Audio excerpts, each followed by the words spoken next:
Is it ego or is it intuition? I was having a coaching call last night with some of my coaching clients, and this conversation came up, and we were talking about setting big goals. We're talking about the type of goal that inspires, that motivates, that really fires you up. It's kind of goal you don't know how to accomplish. It's so big, it requires growth in the process. It's the kind of goal that you jump out of bed at 4:30 in the morning, at 4 o'clock in the morning without an alarm clock. You know, that kind of goal, that big, massive, they call it a BHAG, a big, hairy, audacious goal. That kind of goal. We call it a worthy ideal. And this coaching client asked me a question. He said, hey, what if I'm just like, I think I want it, but what if I begin to think that this is something I really want, but then I'm thinking maybe I don't. And I said, tell me more about that. And I knew what he was getting after. He already told me what he wanted to accomplish. And what he proceeded to share was that he had a thought, desire. You know, this comes from inside of us. And intuition guides us. This is the heart. This is spirit guiding us. So desire, desire, it's Latin for of the Father or from the Father. And so we get to a place where we feel like this is something I really want. I'm not sure why, but I really want it. And he said, well, what if I find myself just saying I don't want it after all? I said, ooh, be careful there. There's something there. You're really pressing up against something, my friend. And the reason why is that we have ego and we have intuition. Intuition is a gut feeling. It feels right. You see the difference between the two in a minute. It feels right, and it's supportive and loving, and it just feels like the right thing to do. Ego feels the opposite of that. Ego is there to protect us and keep us stuck where we are in our current state, in the current self-concept, the I am. And so it looks like this. I call them yeah buts as a way to really get across what's happening here. You know what? This is how it would sound. Have you ever done this before? This is exactly what's at play. You know, I really would want that if it's something that you see. A fancy car, a Lambo, maybe it's a big yacht. It could be anything you want. What if it's a vacation to Europe? What if it's a nice house? What if it's something that you want? There's something that you really want. You know, I really want that.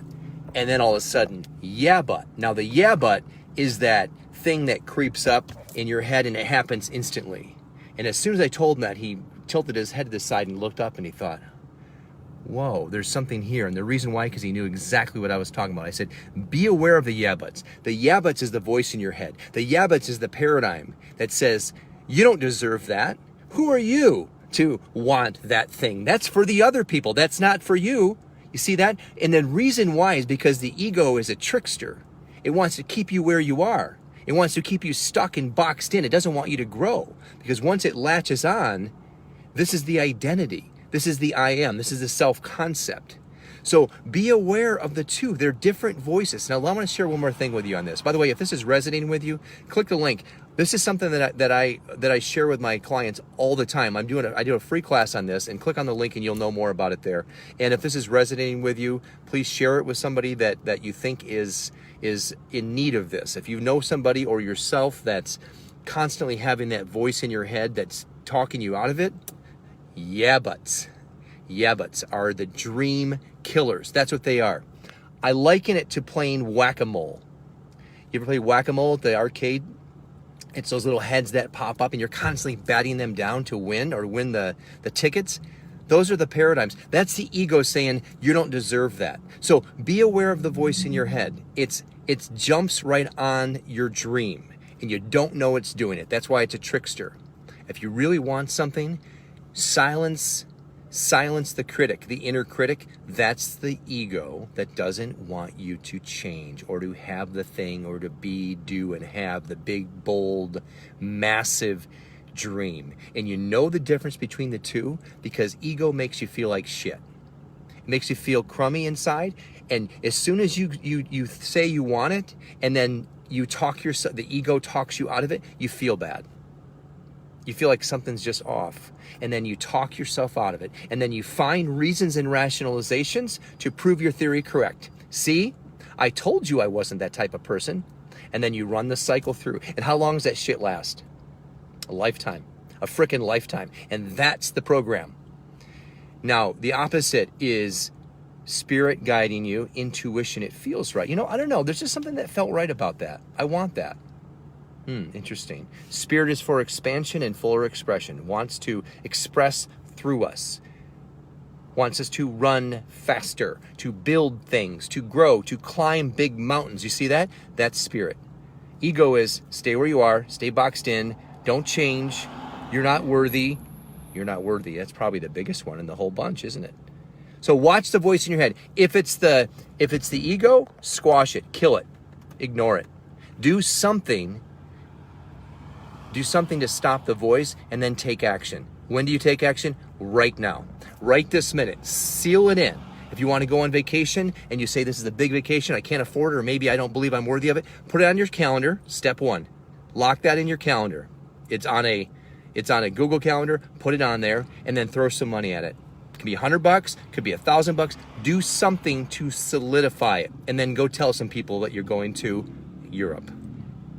Ego versus intuition. Your feelings will guide you, and you'll know when you land on it. Okay, and it's super important, though. I'm going to tell you this. It's super important to do something in the moment of decision.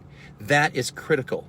And so I've learned through the coaching program that I'm involved in to listen to my intuition. I don't need a week to think about it. Ooh, let me think about it, right? That's a dream killer statement. What are you going to think about, right? As though we haven't thought about these things already. I'm going to go run it through the filter. As Einstein said, you can't solve a problem from the level of consciousness in which it was created. That's what people do. They have something they really want, and then they're presented with an opportunity, and they say, I'm going to go think about it.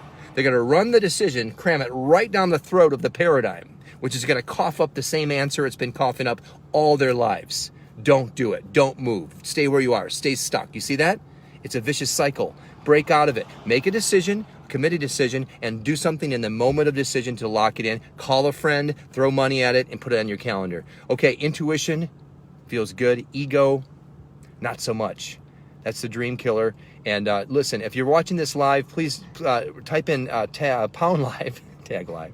And if you're watching this later, please type in pound later so I know when you got a chance to watch this. Hopefully this has served you. If it really is resonating with you, click on the link and go to my free training. And I hope this hits you right where it needs to, right between the eyes today. All right, take care. I'll see you soon.